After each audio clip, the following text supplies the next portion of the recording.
Now, the government age pension, we had a range of questions relating to the age pension. The amount of the age pension currently, as I mentioned earlier, is just under $22,000 for a single and $33,000 for a couple. That's if you're fully eligible.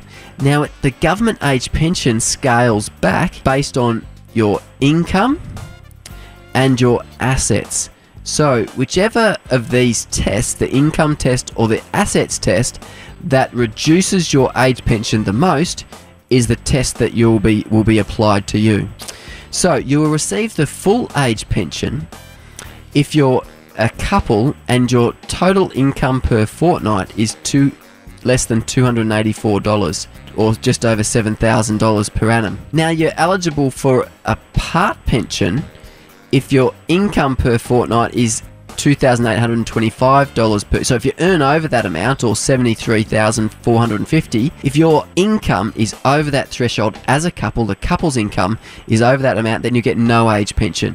Similarly, with the assets test, if you're a couple and your income, your assets are less than $286,000 and the income test doesn't apply, then you'll get the full $33,000. If you're over that amount, then you'll get a scaled back version of the $33,000. So you won't get the full $33,000, up to the point where if you've got over $1.134 million in assets, then you'll be excluded from the age pension altogether. So I hope that helps how the age pension is worked out.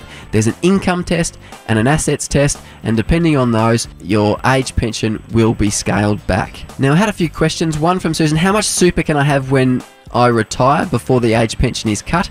Well, it depends on what your assets are. So what is included in the assets test is everything apart from your family home. Generally, broadly speaking, that's what you can say. Your family home is excluded from the assets test and everything else is included.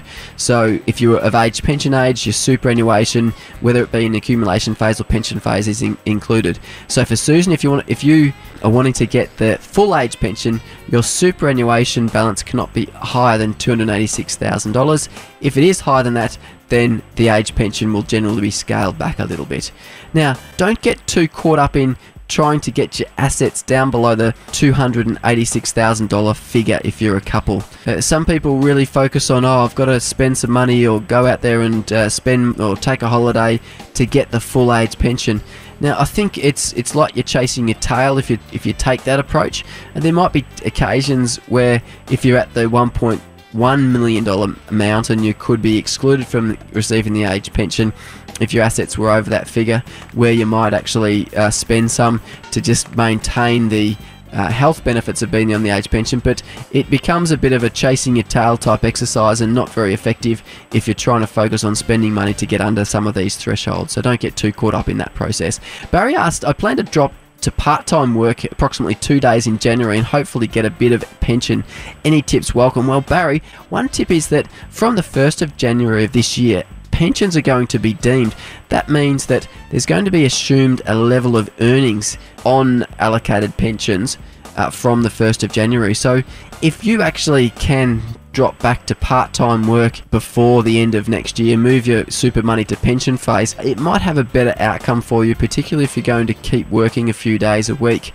So just consider getting that all set up before the end of the calendar year rather than waiting to January. That might be something that could assist you longer term. Others of you that are eligible for the age pension before the end of the calendar year really should also consider getting all of your money into the pension phase of super before then, to avoid having those pensions deemed in the future, which could long term mean that you get a more age pension than if you waited to start your account-based pension until the 1st of January. Just had a quick question come through. Can my husband get the age pension if he is retired but I'm still working full-time? Lynn. Yeah, good question, Lynn. How these tests work is that it's a joint test. So if that income test here for a couple, if your income is under this threshold here, then you might be able to get some pension. But if your income is over the $73,000, then you won't get any age pension at all. So it's a joint test, whether you're under age pension or over age pension. David's question was, I'm not too many years off retiring. What is the the relationship between my super and the age pension, e.g. how do I work out how much to draw down from my super to combine with the pension? How high does my super have to be before I get no pension?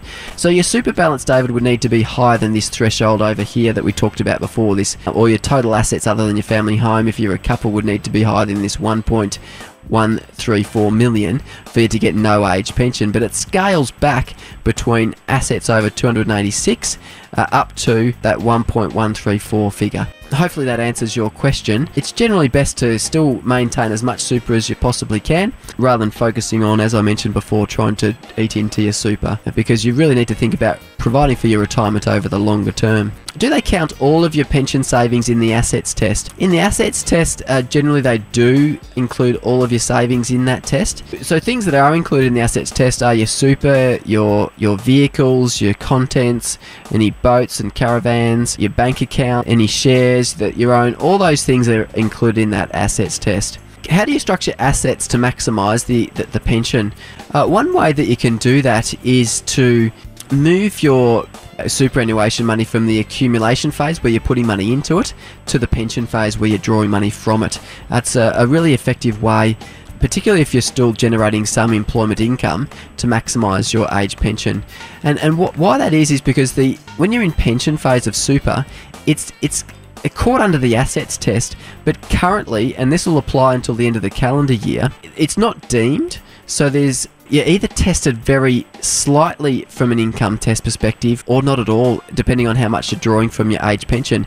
Just to quickly try and explain that, if you've got $100,000 in your super fund, for example, and you're between, say you're 65 years of age, if you've got $100,000 in your super fund, then you need to draw 5% of the balance of that fund, so 5% or $5,000.